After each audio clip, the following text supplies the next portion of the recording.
19장, 누가복음 19장 28절에서 40절이고요. 요한복음도 함께 살펴보겠습니다. 누가복음 19장 28절에서 40절입니다.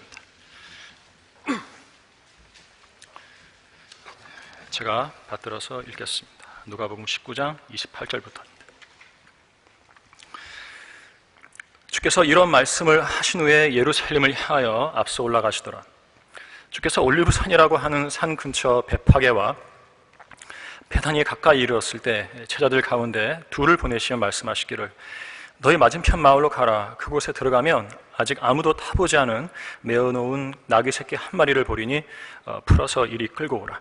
만일 누가 너에게 묻기를 어찌하여 그것을 푸느냐고 하면 너희는 그에게 주께서 그것을 쓰신다고 말하라고 하시니라.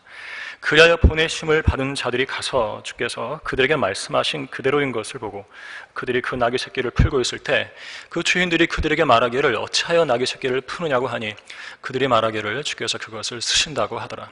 그리하여 그들이 나귀 새끼를 끌고 예수께 끌고 와서 예수께 끌고 와서 자기들의 겉옷을 나귀 새끼 위에 펴놓고 예수를 그 위에 태우더라. 주께서 지나가실 때에 그들이 자기들의 옷을 길에 펴더라. 주께서 이미 올리브산의 내리막길에 가까이 오시니 제자들의 모든 무리가 자기들이 보아왔던 모든 능력 있는 일들로 인하여 기뻐하며 큰 소리로 하나님을 찬양하기 시작하여 말하기를 주의 이름으로 오시는 왕은 복이 있도다. 하늘에는 화평이요 지극히 높은 곳에는 영광이로다 라고 하더라. 무리 가운데서 바리새인 몇 사람이 주께 말씀드리기를 선생님 당신의 제자들을 꾸짖어 주소서라고 하니 주께서 그들에게 대답하여 말씀하시기를 내가 너희에게 말하노니 이 사람들이 침묵을 지킨다면 돌들이 즉시 소리를 지르라고 하시더라. 여기서 잠깐 요한복음 12장으로 가겠습니다. 요한복음 12장입니다. 같은 사건인데요.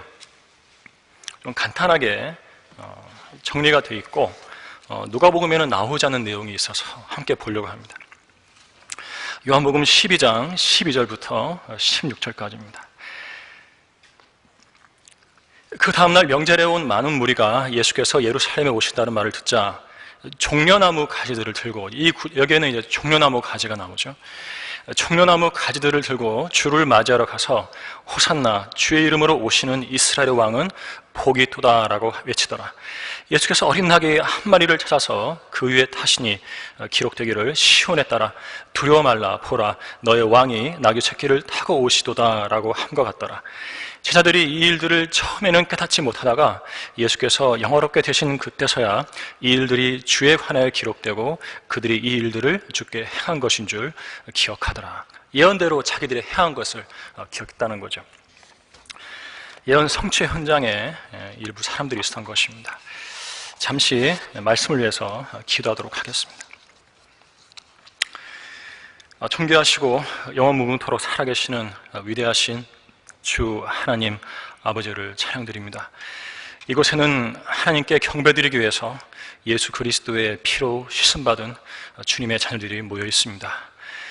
준비된 말씀에 기름을 부어주시고 성령의 조명을 주셔서 사랑하는 성도들이 이 말씀을 깨달음으로써 저희를 사랑해서 독생자 예수 그리스도를 주신 아버지 하나님을 더욱더 깊이 사랑하고 경배로 나오는 그러한 시간이 되도록 인도해 주시기를 간절히 기도드립니다. 이 시간은 하나님께서 지극히 높이신 그 위대한 이름, 모든 이름 위에 있는 위대한 이름, 그 예수의 이름만이 아버지 하나님께 영광으로 돌려지는 그런 시간이 되기를 간절히 바랍니다. 이 부족한 사람이 이 자리에 섰는데 주님이 제 안에서 말씀해 주시고 준비된 설교 말씀을 통해서 성도들에게 가까이 다가가 주십시오. 주님께 모든 영광을 돌려드립니다. 속히 다시 오실 주 예수 그리스도의 이름으로 감사드리며 기도하였습니다. 아멘.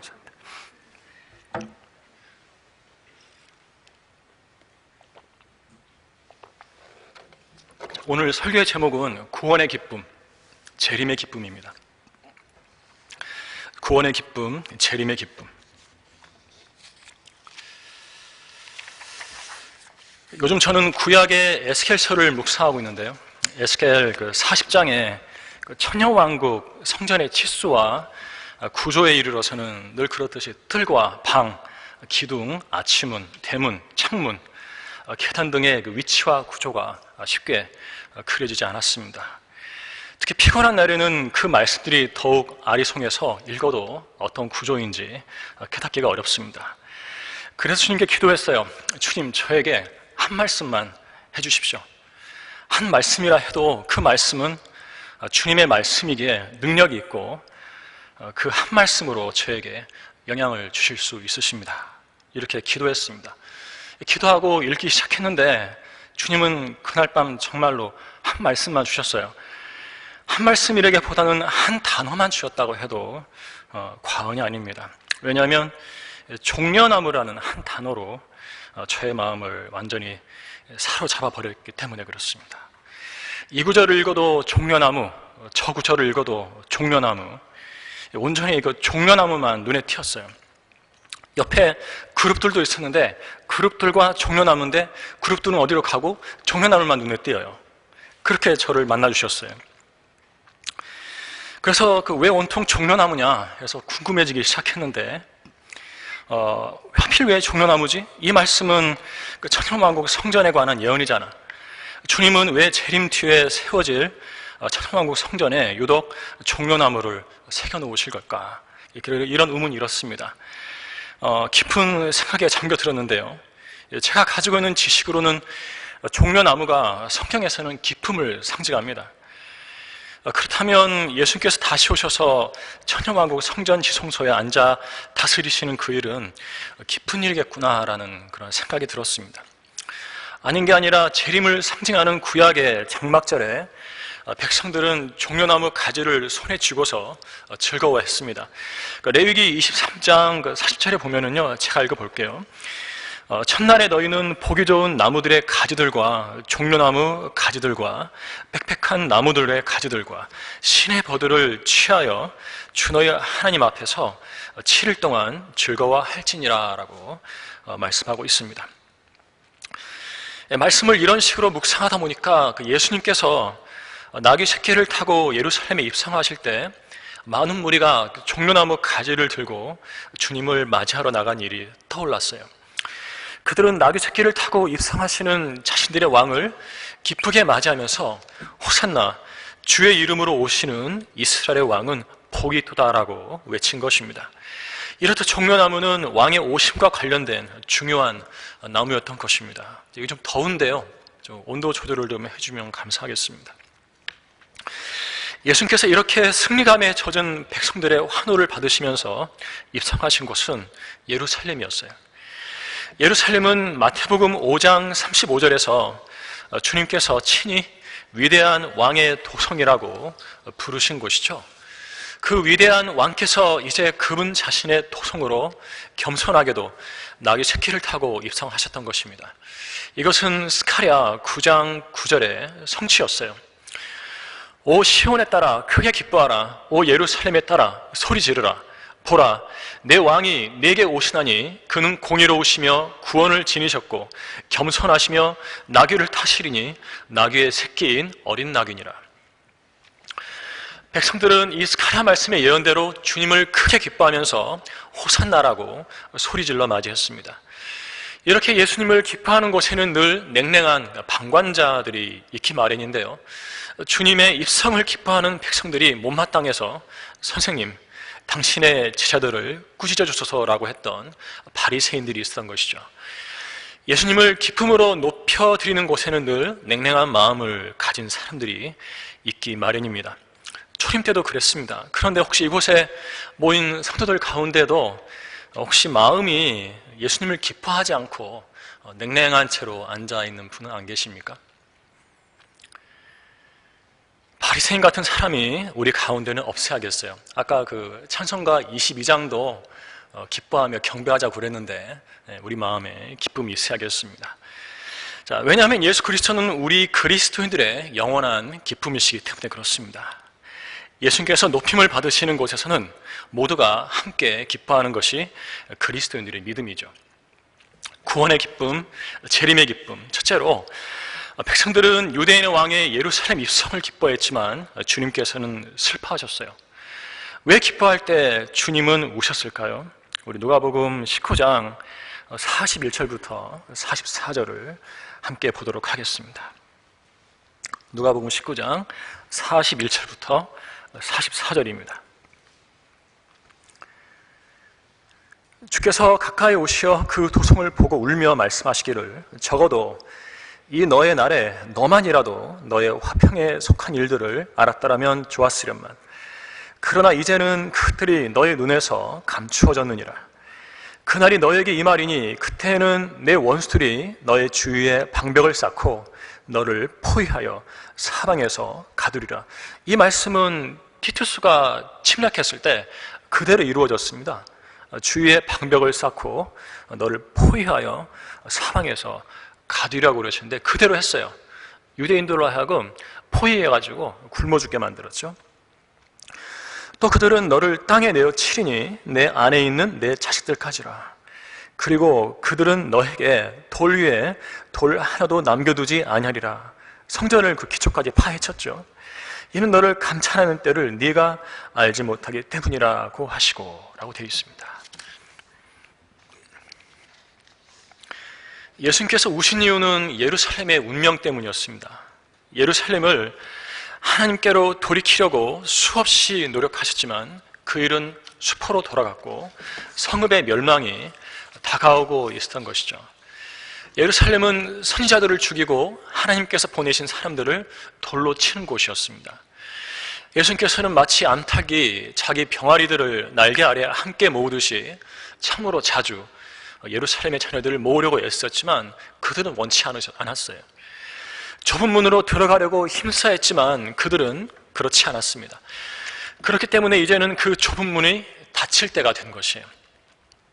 기회가 늘 있는 것이 아니죠. 하나님께서는 기회의 문을 닫아버리실 때가 있는 것입니다. 이스라엘 집이 황폐하여 버림받을 때가 다가오고 있었던 것입니다. 주님께서는 앞으로 예루살렘에 무슨 일이 일어날지 알고 계시기 때문에 울고 계셨어요. 로마인들이 들어와서 그 성읍을 파괴시킬 것을 아신 것입니다. AD 70년에 로마의 티투스 장군이 와서 예루살렘을 파괴시켰죠. 티투스는 주님께서 예언하신 대로 성읍 주위에 벽을 쌓아 포위해서 사방에서 가두어 버렸습니다. 아무도 들어가거나 나갈 수 없도록 하니까 성읍 안의 백성들은 굶어 죽어야 했어요. 티투스는 그 뒤 성읍 안으로 진입해서 500명의 유대인들을 사로잡아 십자가에 처형했습니다. 티투스의 군사들은 성전 기초 아래에 금이 숨겨져 있을 것이라고 생각하면서 성전을 벽돌 하나하나까지 완전히 부숴버렸습니다. 돌 위에 돌 하나도 남지 않을 것이라는 주님의 말씀이 문자 그대로 성취되었던 것입니다. 예수님은 예루살렘의 그런 운명을 아시고 우신 것입니다. 주님께서 지상에서 흘리신 눈물은 모두 다 인간의 죄 때문이었어요. 인간의 죄 때문에 흘리신 눈물은 하나님의 눈물이자 동시에 사람의 눈물이었죠. 하나님으로서 완벽한 신성을 소유했기에 그 눈물은 하나님의 눈물이었습니다. 사람으로서도 완벽한 인성을 소유하셨기에 그 눈물은 사람의 눈물이었어요. 하나님의 눈물이라고만 말할 수도 없고 사람의 눈물이라고만 말할 수도 없는 눈물이었죠. 주님은 하늘과 땅이 만나는 하늘인지 땅인지 정확히 구분할 수 없는 그 지평선과 같은 분이셨습니다. 그 모호한 완벽함 속에서 엄청난 역사가 일어난 것이죠. 신성과 인성이 완벽한 조화를 이루었기 때문에 그 흘리신 하나님의 피로 우리 인간의 죄를 씻을 수 있었던 것이에요. 눈물로 피로 우리를 사랑해 주신 하나님께서 우리에게 요구하시는 것은 더 이상 죄를 짓지 말라는 것입니다. 우리는 육신의 본성을 입고 있지만 동시에 예수 그리스도를 구주로 우리 안에 영접했기 때문에 하나님의 본성을 동시에 갖고 있는 사람들이에요. 우리가 왜 성령대로 믿고 섬기려고 하는 것인가? 왜 하나님의 뜻대로 살려고 하는 것인가? 바로 하나님의 본성이 우리 안에 자리 잡았기 때문입니다. 하나님께서는 우리에게 그 하나님의 본성을 추구하라고 강력히 요구하시는 것이에요. 이로써 우리에게 지극히 크고 귀한 약속들을 주심은 너희로 하여금 이 약속들을 통해서 정욕으로 인해 세상에 있게 된 타락을 피하여 하나님의 본성에 동참하는 자가 되게 하려 하심이라고 베드로후서 1장 4절에서 말씀하고 있는 것입니다. 정욕으로 인해 세상에 있게 된 타락을 피하는 길은 하나님의 본성에 적극적으로 동참하는 것뿐입니다. 영이 거듭남으로써 성령님이 그 안에 내주하시는 성도가 자신 안에 자리 잡은 하나님의 본성에 동참하지 않고 여전히 육신을 따라서 살면 문제가 생기게 됩니다. 하나님의 본성을 하나님께로부터 받았는데 그 거룩한 성품을 따라서 살지 않고 세상의 정욕을 따라 육신적인 삶을 추구한다면 성도 자신에게도 손해고 하나님도 슬프게 해드리는 것입니다. 혹시 이 자리에 하나님을 슬프게 해드리는 성도가 있습니까? 우리의 구주께서는 죄 때문에 우셨습니다. 죄 때문에 우셨다는 걸 알면서도 죄를 지어서 자신의 구주를 슬프게 해드리는 성도는 없습니까? 에베소서 4장 30절은 하나님의 거룩한 영을 슬프게 하지 말라. 너희가 그로 인해 구속의 날까지 인치심을 받았느니라고 말씀하고 있는 것입니다. 우리말에 식은 죽 먹히라는 말이 있죠. 식은 죽 드셔보셨어요? 저는 더운 죽이 좋아요. 차가운 거 보면 배탈이 나죠. 식은 죽 먹기, 뜨거운 죽이면은 후 부니까 먹기 어려운가 보죠. 자, 식은 죽 먹기 참 쉽다 이거죠. 그런데 죄를 식은 죽 먹듯이 짓는 성도들에게 묻겠습니다. 하나님을 슬프게 해드리는 것이 그렇게 더 좋습니까? 죄가 콧노래처럼 흘러나오고 경건은 그리스도인인 척 하기 위해 억지로 지고 가는 짐에 불과한 것입니까? 우리를 위해서 십자가에 달리셨던 예수님께서는 우리가 죄를 지을 때마다 슬퍼하십니다. 이거 잊으시면 안 돼요. 우리가 죄를 지을 때 예수님의 옆구리에 난 창자국과 양손과 발에 난 못자국이 움찔거린다고 한번 생각해 보세요. 물론 그런 일은 없죠. 그렇다고 한번 생각을 해보자는 거죠. 우리의 죄를 위해 난 상흔들의 통증이 찌릿찌릿하게 지나간다고 생각해 보십시오. 예수님께서는 우리의 죄로 인해서 슬퍼하시는 것입니다. 죄 짓는 걸 너무 쉽게 생각하시면 안 돼요.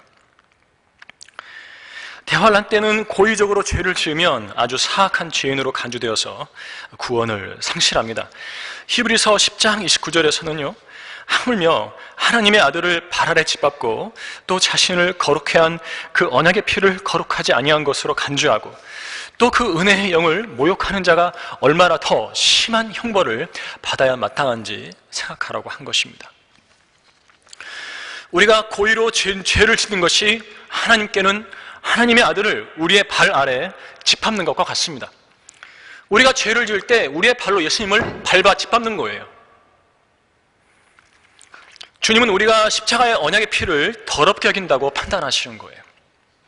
우리 안에 거하시는 은혜의 영께서는 우리의 죄로 인해 그 순간 모욕을 당하시는 것입니다. 성령님께서요, 거룩한 영께서 내가 죄를 지으면 나 때문에 내 안에서 모욕을 당하시는 거예요. 대환란 때는 그런 자들에게 더 이상 죄들을 위한 희생제가 남아있지 않고 다만 대적하는 자들을 집어삼킬 심판과 맹렬한 분노를 두려운 마음으로 기다리는 것만 남아있게 된다고 히브리서 10장 26절과 27절에서 말씀하고 있습니다. 살아계신 하나님의 손 안으로 떨어져서 지옥에 던져지는 것입니다. 아무리 은혜의 시대라 해도 죄에 대해서만큼은 정신을 바짝 차리고 경계해야 합니다. 빛을 받고 난 후 그 빛에 계속 거해야지 쥐가 쥐구멍에 찾아 들어가듯이 죄의 어두움에 스스로 찾아 들어가는 쥐 같은 존재가 되어서는 안 되는 것입니다. 고난을 견뎌내면서 고난 속에서 죄짓지 말고 여전히 빛의 자녀로서 행해야 합니다. 환난 성도들뿐만 아니라 우리 그리스도인들에게도 죄의 싸움에 있어서는 인내가 절대적으로 요구되는 것이에요. 영적 전쟁에서의 인내는 어느 특정 시대의 성도들의 전유물이 아닌 것입니다. 인내하지 못해서 죄를 지어버리면 그동안 견뎌온 일들이 무용지물이 되어버리죠. 조금만 더 견디시기 바랍니다. 조금 있으면 오실 이가 오실 것이고 지체하지 아니하실 것입니다. 의인은 어떤 경우든지 오직 믿음으로 사는 것이에요. 믿음을 잃지 마시기 바랍니다. 오직 믿음으로 죄를 이기고 오직 믿음으로 육신을 이기고 오직 믿음으로 세상을 이겨야 하는 것입니다. 누구라도 죄와 맞서 싸우지 않고 뒤로 물러난다면 하나님께서는 그 사람을 기뻐하지 아니하신다는 것을 명심하셔야 하는 것이에요.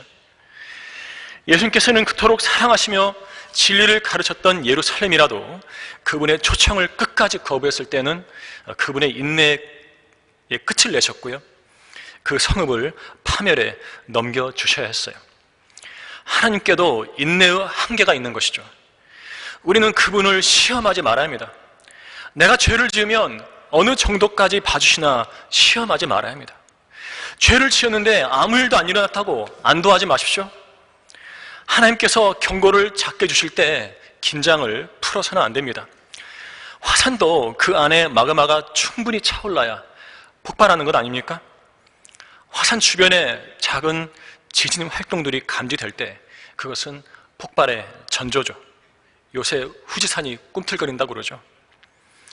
주님께서 우리의 죄에 대해 작은 신호들을 보내실 때, 그 죄에 대해 양심을 찔러서 진동시키실 때 죄의 길에서 완전히 돌이켜야 합니다.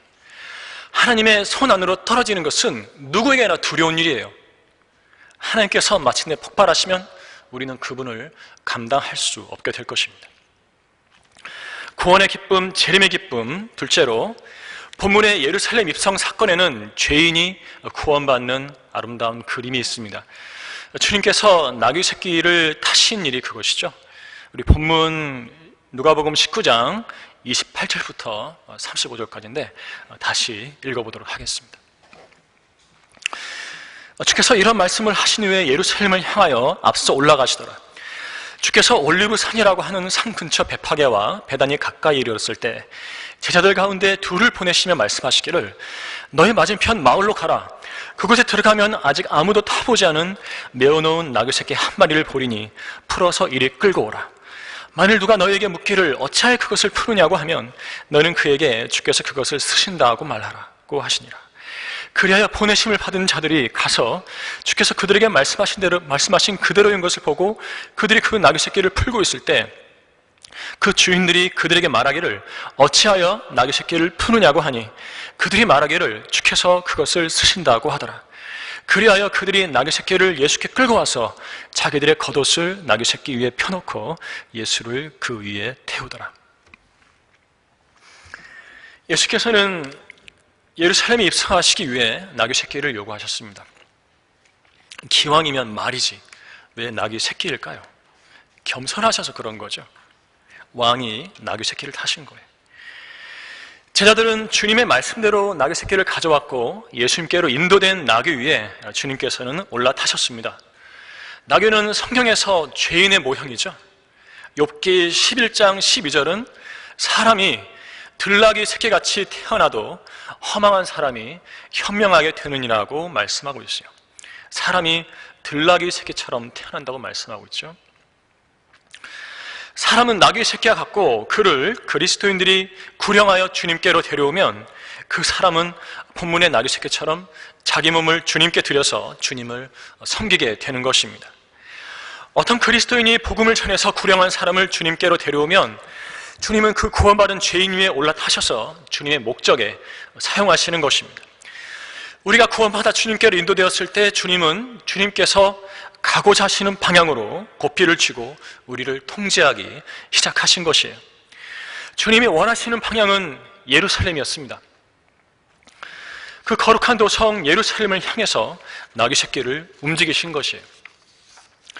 우리 인생의 운전석에 앉으신 주님은 우리를 거룩한 곳으로 향하게 하십니다. 우리를 거룩한 일에 들어 쓰시려고 하시는 것이에요. 우리가 해야 할 일은 고집을 피우지 않는 것입니다.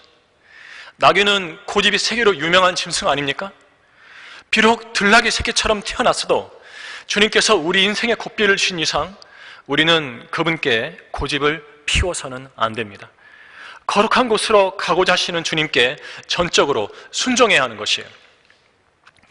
주님께서는 그분의 거룩한 일에 우리를 필요로 하시는 것입니다. 우리의 몸을 필요로 하시는 것이에요. 제자들이 나귀의 주인에게 했던 말은 주께서 그것을 쓰신다는 것이었습니다. 이 말에 주인은 두말 없이 내어줬죠. 주님께서 쓰시기 원한다면 우리는 이 미천하고 누추한 몸을 두말 없이 내어드려야 합니다. 80억 명에 육박하는 세상 사람들은 오늘 이곳에 모인 우리에게 관심이 없어요. 우리가 굶어 죽든지 병들어 죽든지 그들에게는 전혀 중요하지 않습니다. 우리가 오늘 죽는다 해도 세상은 우리의 죽음에 대해서 전혀 슬퍼하지 않을 거예요. 사랑하는 가족이나 친지, 주변 성도들은 잠시 슬퍼해 줄 테죠. 시간이 지나면 우리에 대한 기억은 그들에게서조차 사라질 것입니다. 슬픔은 잠시예요. 일상으로 돌아가죠. 그리고 자신만의 일상으로 돌아가 자기 자신의 인생을 살 것입니다. 우리 가게는 그렇게 중요한 사람들이 아닌 것이에요. 그런데 이런 미천하고 기억되지도 않을 사람들을 주님께서 기억하시고 지금 들어 쓰시고자 하는 것입니다. 주께서 그것을 쓰신다고 하시면 내어드려야 하는 것이에요. 머뭇거리서는 안 됩니다. 내어드리면 무슨 일이 일어나는가? 이 몸을 내어드리면 이 몸의 가치가 상승하게 되는 거예요. 예수님을 태운 나귀는 인류 역사상 가장 쓸모있는 나귀였습니다. 예수님을 태운 나귀는 인류 역사상 가장 행복한 나귀였어요. 예수님을 태운 나귀는 인류 역사상 가장 존귀한 나귀였습니다. 그런 나귀 봤습니까? 예수님 전에, 예수님 후에 제 기억에 남는 것은 발라함을 태운 나귀밖에 없는데요. 이곳에 모인 성도들이 예수님을 섬긴다면 그 사람은 인류 역사상 가장 쓸모있는 사람이 될 것이에요. 예수님을 섬기는 사람은 인류 역사상 가장 행복한 사람이 될 것입니다. 예수님을 섬기는 사람은 인류 역사상 가장 존귀한 사람이 될 것입니다. 성경은 이런 의인을 종려나무에 비유하는데 종려나무가 얼마나 쓸모가 많은지 모릅니다. 다 함께 시편 92편 12절로 가겠습니다. 예수님을 어떻게 섬길 것인가 그것을 고민해야 합니다. 우리의 전 생애를 통해서 예수 그리스도 한 분만 높임을 받으시면 되는 거예요. 시편 92편 12절입니다. 의인은 종려나무같이 번성하며 레바논의 백향목같이 자라리로다. 오늘의 관심은 종려나무에 있어요. 예루살렘 입성 때 종려나무 가지들을 흔들었죠.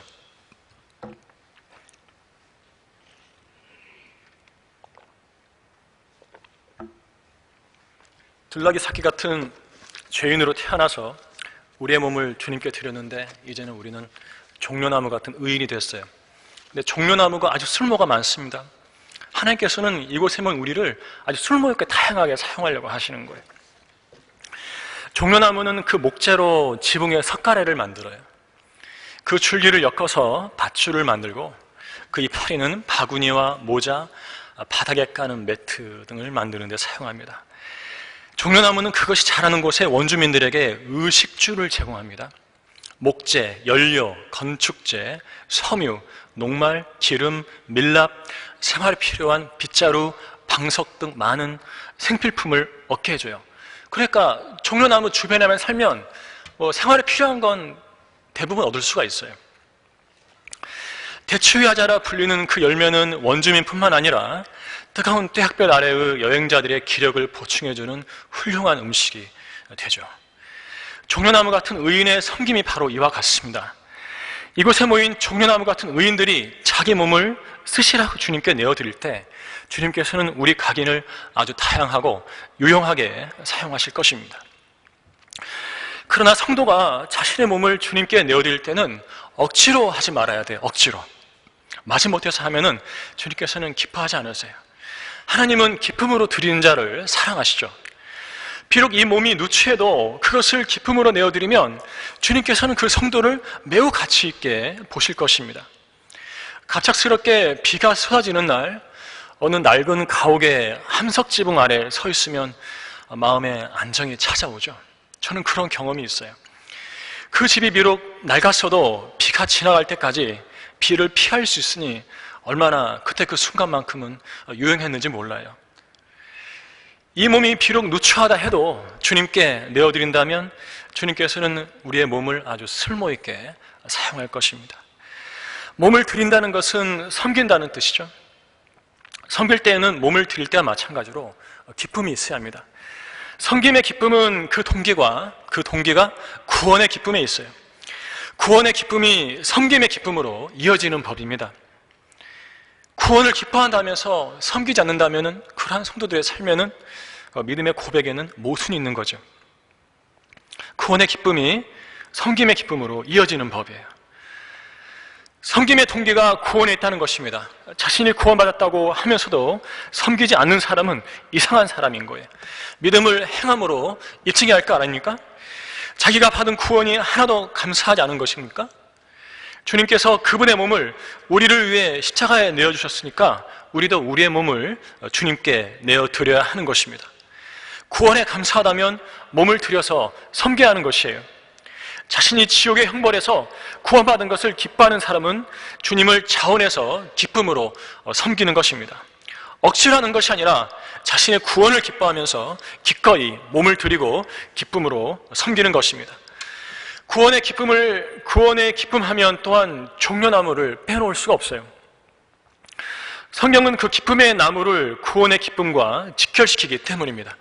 우리 요한계시록 7장으로 가도록 하겠습니다. 요한계시록 7장 9절과 10절입니다. 저만 더운가요? 요한계시록 7장 9절과 10절입니다. 성경은 신구약 성경의 종려나무를 꽤 강조하고 있어요. 매우 중요한 나무입니다. 세상에 셋째 하늘에서도 종려나무 가지를 흔드니까요. 계시록 7장 9절과 10절입니다. 일 후에 내가 보니 보라, 모든 민족들과 족속들과 백성들과 언어들에서 온 아무도 셀 수 없는 큰 무리가 흰옷을 입고 그들의 손에는 종려나무 가지를 들고 보좌 앞과 어린 양 앞에 서서 큰 음성으로 소리질러 말하기를 구원이 보좌에 앉으신 우리 하나님과 어린 양에게 있다라고 하더라.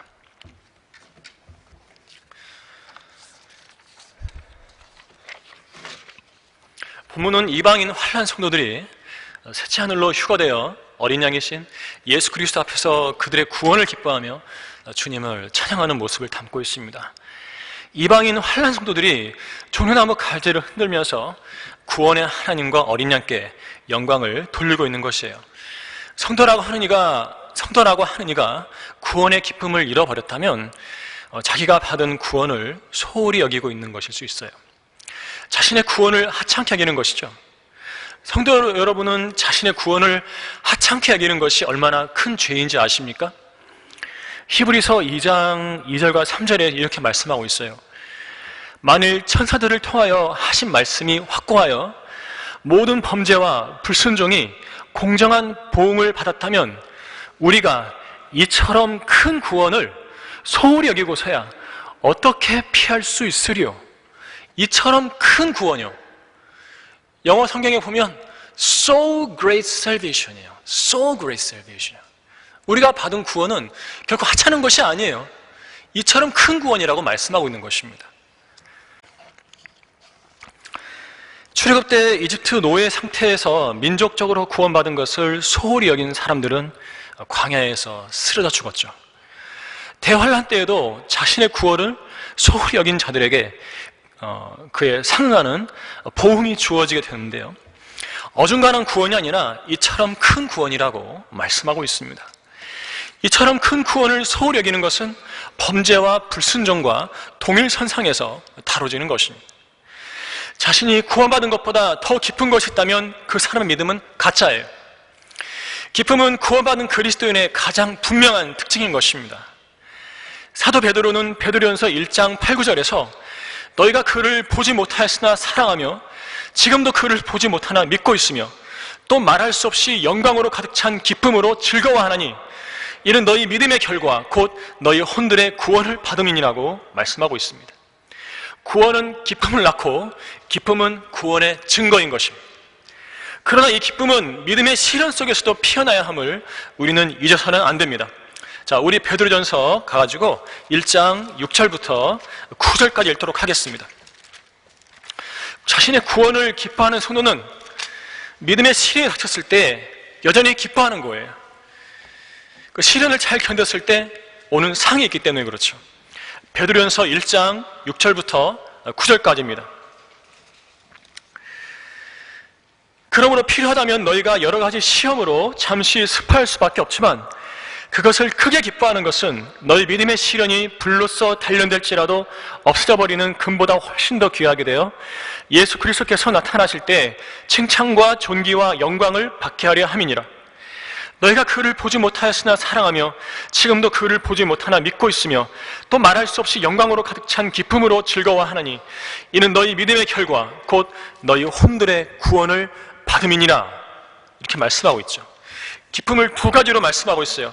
믿음의 시련을 견뎌낼 때 갖고 있는 기쁨, 통과하면 주님 다시 오시면은 칭찬과 존귀 영광을 받으니까요. 그럼 이 기쁨의 바탕이 구원의 기쁨에 있는 거죠. 혼들의 구원을 받은 그 기쁨이 그 추진력이 되는 거예요. 믿음의 시련과 그에 따른 슬픔은 불가피한 것이지만 거기에 기쁨이 있어야 한다는 것이 하나님의 뜻입니다. 왜냐하면 믿음의 시련은 우리 주님께서 다시 오실 때 칭찬과 존귀와 영광을 선물해 줄 것이기 때문이죠. 고난은 우리가 망하라고 허락되는 것이 아니라 고난 속에서 단단하게 성장하라고 주시는 것입니다. 종려나무에게도 고난이 있어요. 하지만 고난을 겪는 방법이 다른 나무들과 다릅니다. 허리케인과 같은 태풍에 나무들은 곧잘 부러지고 쓰러지지만 종려나무는 그렇지 않아요. 종려나무는 거센 바람에 부러지는 대신 옆으로 구부러지도록 창조되었어요.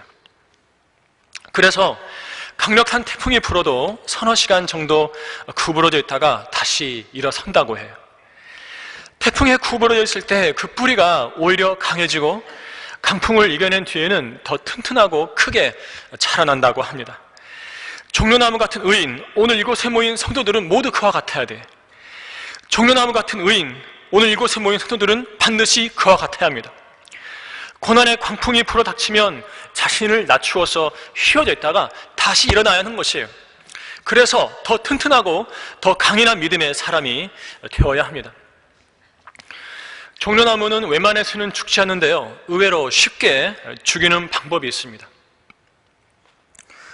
종려나무 가지의 중앙 상층부에 있는 하늘을 향해서 직선으로 뻗어있는 가지가 있어요. 이 가지만 꺾어버리면 나무는 죽어요.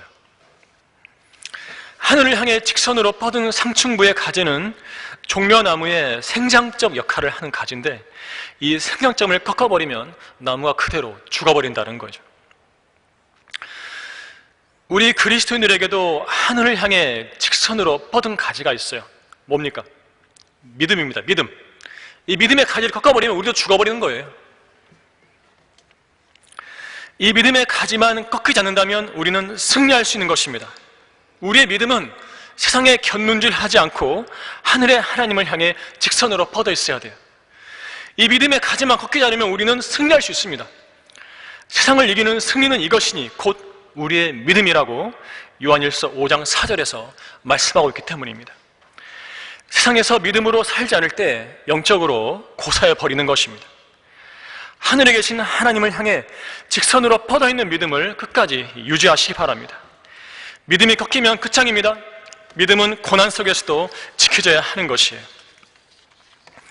종려나무는 강풍의 줄기가 휘어져도 여전히 그 기쁨의 가지들을 달고 있습니다. 줄기가 휘어지는 슬픔을 당해도 그 머리에는 기쁨의 가지들이 흔들리고 있는 것이에요. 고난 속에서 기쁨의 가지들을 흔들고 있다. 한번 상상을 한번 해보십시오. 줄기가 휘어지는 슬픔을 당해도 그 머리에서는 기쁨의 가지들이 흔들리고 있다. 슬퍼하는 자 같으나 항상 기뻐하며라는 고린도후서 6장 10절의 말씀을 떠올리지 않을 수 없는 거예요. 우리는 종려나무와 같기에, 종려나무 같은 의인 아닙니까? 종려나무와 같기에 슬퍼하는 자 같으나 항상 기뻐해야 하는 것입니다. 살다 보면 어려운 일들이 닥치기 마련이지만 우리가 이렇게 주일에 서로를 만날 때는 서로에게서 기뻐하는 모습을 볼 수 있어야 돼요. 그리스도인이 만나면 좋은 점이 뭐죠? 인생 시름 다 잊고 하나님께 기쁨으로 함께 경배하는 것 아니겠습니까? 우리가 교회에서 서로 만나면 서로의 얼굴에서 기쁨을 보기 때문에 좋은 거예요. 항상 기뻐하라. 쉬지 말고 기도하라. 모든 일에 감사하라. 이것은 그리스도 예수 안에서 너희에 관한 하나님의 뜻이니라. 이제 구원을 기뻐하시고 몸을 들여 섬길 수 있다는 사실에 기뻐하시기 바랍니다. 자신이 종려나무 같은 의인이라는 사실을 여러분의 기뻐하는 모습으로 입증할 수 있어야 하는 것입니다. 구원의 기쁨, 재림의 기쁨, 마지막으로 예수님의 예루살렘 입성 때 백성들이 종려나무 가지를 흔들며 기뻐한 것은 재림의 기쁨을 예시해 줍니다. 제자들의 모든 무리가 주의 이름으로 오시는 왕은 복이 있도다를 외칠 때 그들의 손에 종려나무 가지들이 들려 있었다고 요한복음 12장 12절과 13절에서 말씀하고 있죠. 그들은 기쁨의 상징으로 종려나무 가지를 들고 있었습니다. 예수님의 예루살렘 입성 때 백성들이 이렇게 기뻐한 것은 재림의 기쁨을 예시해 주는데요. 왜냐하면 주님은 얼마 뒤 십자가에 처형되셨고 왕으로서의 성공적인 입성은 재림 때로 연기되었기 때문입니다. 예수 그리스도의 영광스러운 재림은 그분을 기다리는 성도들의 기쁨이자 그분께서 지으신 피조세계의 기쁨이기도 할 것인데요. 이 점을 시편 96편에서 계시하고 있습니다. 예수님의 다시 오심은 기쁜 일이에요. 우리 시편 96편으로 가도록 하겠습니다.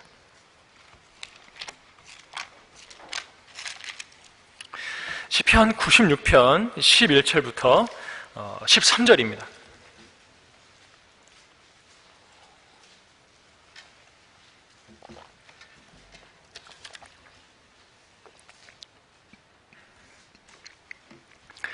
하늘들은 기뻐하고 땅은 즐거워하며 바다와 거기 충만한 것들도 소리 지르라. 밭과 그 가운데 있는 모든 것들은 즐거워할지어다. 그때 산림의 모든 나무들이 기뻐하리니 곧 주 앞에서라. 주님이 오셔야지 주 앞에서 기뻐하는 거죠. 이는 그가 오시기 때문이니 그가 땅을 심판하러 오시기 때문이라.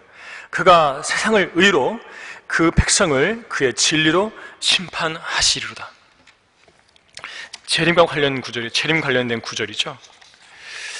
예수 그리스도의 재림은 아담의 타락으로 저주받았던 만물의 회복을 가져올 것이기 때문에 피조세계의 기쁨이 될 것입니다. 무엇보다도 그분의 성도들의 기쁨이 될 것이에요. 우리는 그 순간뿐만 아니라 지금 이 순간에도 주님의 재림을 기뻐하고 있어야 합니다. 주님께서 반드시 속혈이라고 하셨을 때 사도 요한은 아멘 그러합니다. 주 예수여 오시옵소서라고 기도했는데 성경의 이 마지막 기도는 우리 모든 그리스도인들의 간절한 기도여야 돼요. 매일 기도할 때요, 주님의 재림을 놓고 기도하셔야 돼요. 우리는 빨리 올라가야 합니다. 그러나 아멘 그러합니다. 주 예수여 오시옵소서는 주님의 재림을 기뻐하는 성도들만이 들을 수 있는 기도라는 것을 아셔야 돼요. 주님의 재림이 슬프면 오시라 하겠어요? 하지만 주 예수여, 재림을 기뻐하지 않는 성도라면 아멘 그러합니다. 하지만 주 예수여 조금만 더 늦게 오시옵소서 라고 기도할 거예요. 그의 마음속에서 그런 기도가 구더기처럼 기어다닐 겁니다. 예수 그리스도의 재림을 기다리지 않는 마음은 저주받은 마음이고 버림받은 마음이에요. 아주 골아서 썩은 내가 펄펄 나는 마음인 것입니다.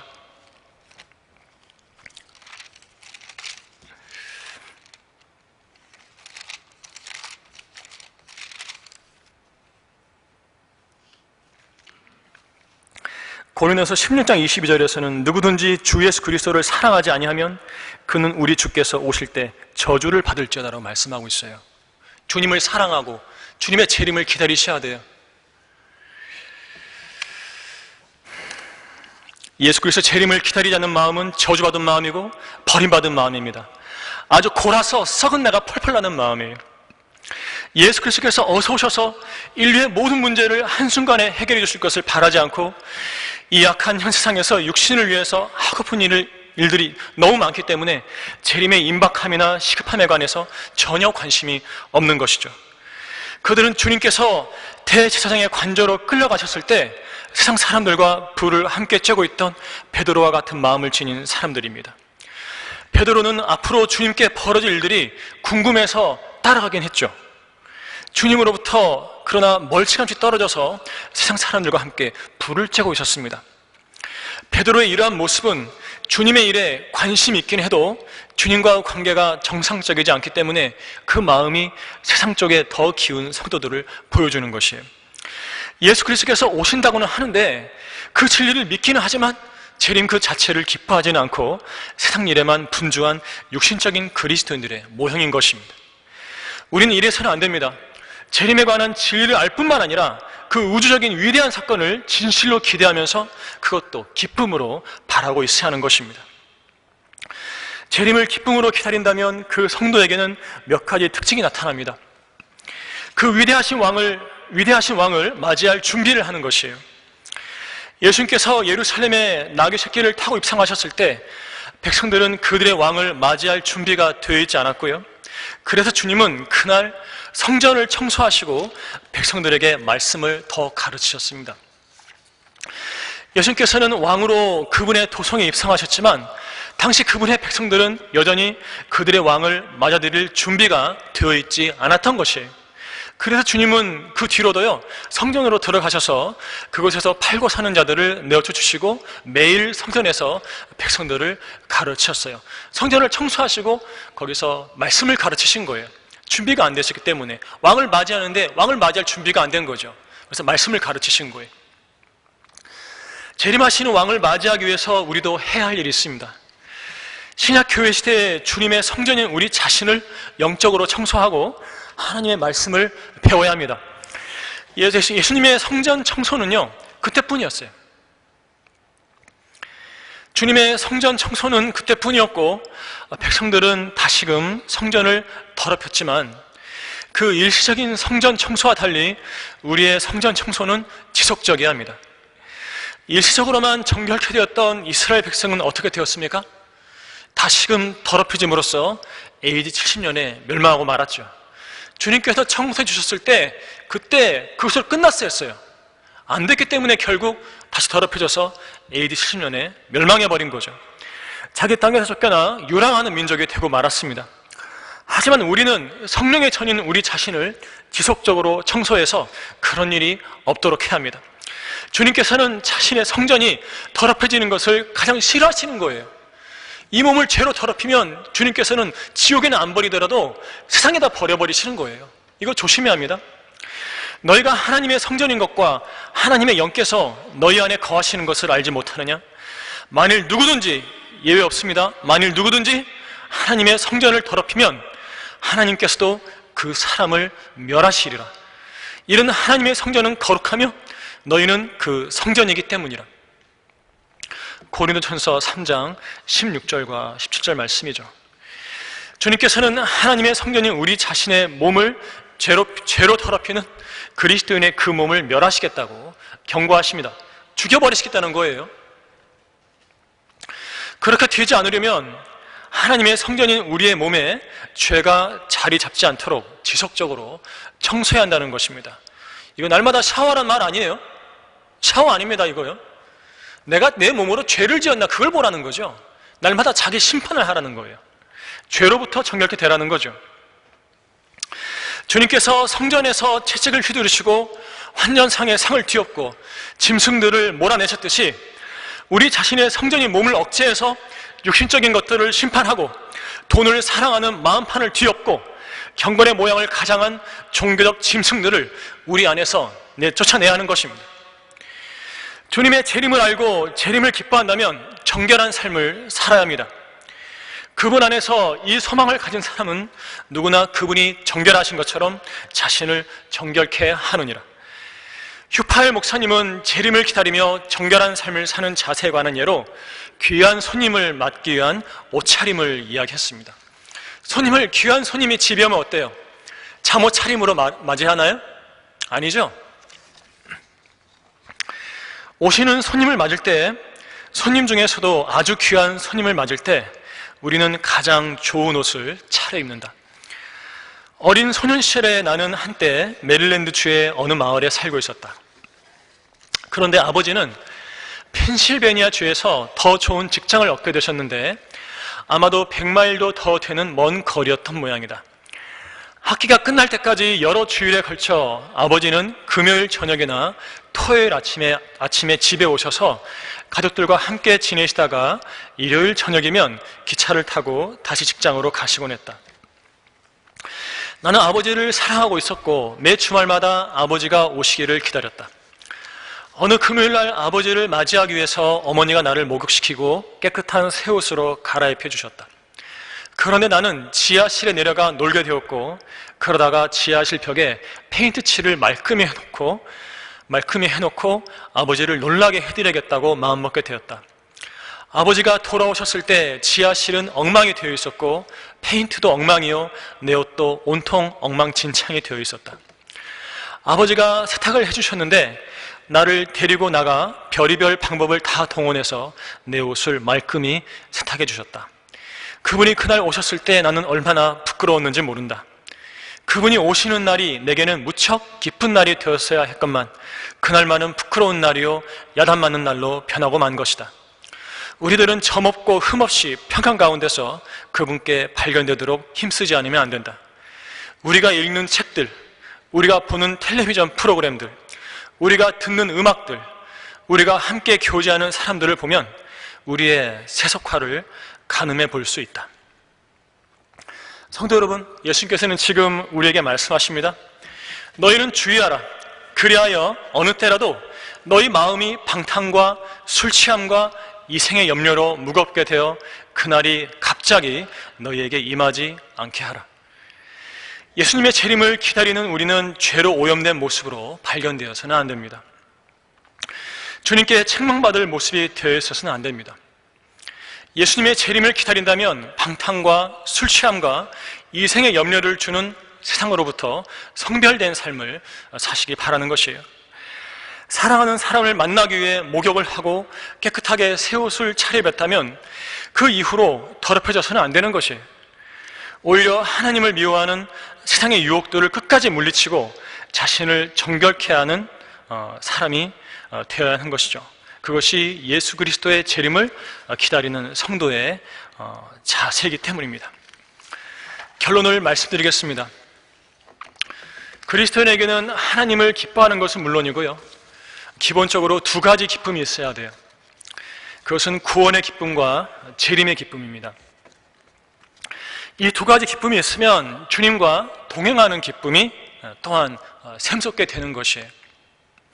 구원의 기쁨과 재림의 기쁨 사이에 동행하는 기쁨이 자리 잡게 되는 것입니다. 이것이 그리스도인의 인생입니다. 여기서 벗어나 있다면 회복하셔야 돼요. 구원의 기쁨, 재림의 기쁨, 그리고 주님과 동행하는 기쁨이에요. 재림하시는 주님을 만날 때까지 주님과 우리는 기쁨으로 동행해야 하는 것입니다. 그러나 주님과 동행에는 꼭 평탄한 날들만 있는 것은 아니죠. 우리가 지나는 이 세상은 죽음의 그림자의 골짜기라 불리는 곳이기 때문에 그래요. 하지만 이런 우리에게 희망이 있는 것은 정녕 내가 죽음의 그림자의 골짜기를 지날지라도 악을 두려워하지 않으리니 이는 주께서 나와 함께 계시며 주의 막대기와 주의 지팡이가 나를 위로하심이라는 시편 23편 4절 말씀이 약속으로 주어져 있기 때문입니다. 이 약속을 믿음으로 붙드시기 바랍니다. 새해에는 구원의 기쁨과 재림에 대한 기대와 기쁨이 넘치고 그 가운데 주님과 동행하는 기쁨이 충만해서 예수 그리스도를 함께 맞이했으면 좋겠습니다. 느헤미야 8장 10절은 이는 주를 기뻐함이 너희의 힘이기 때문이라고 말씀하고 있습니다. 이는 주를 기뻐함이 너희의 힘이기 때문이라. 인생의 시련 속에서도 믿음만은 잃지 마시기 바랍니다. 강풍에 몸이 휘어져도 기쁨의 가지들을 달고 있는 종려나무를 우리 이곳에 있는 종려나무 같은 의인들은 기억하시기 바랍니다. 주님을 기뻐함으로 힘을 내시하는 것이에요. 이 기쁨의 힘으로 고난을 잘 헤쳐나감으로써 예수 그리스도를 기쁨으로 맞이하는 성도들이 되시길 바라며 설교를 마치겠습니다.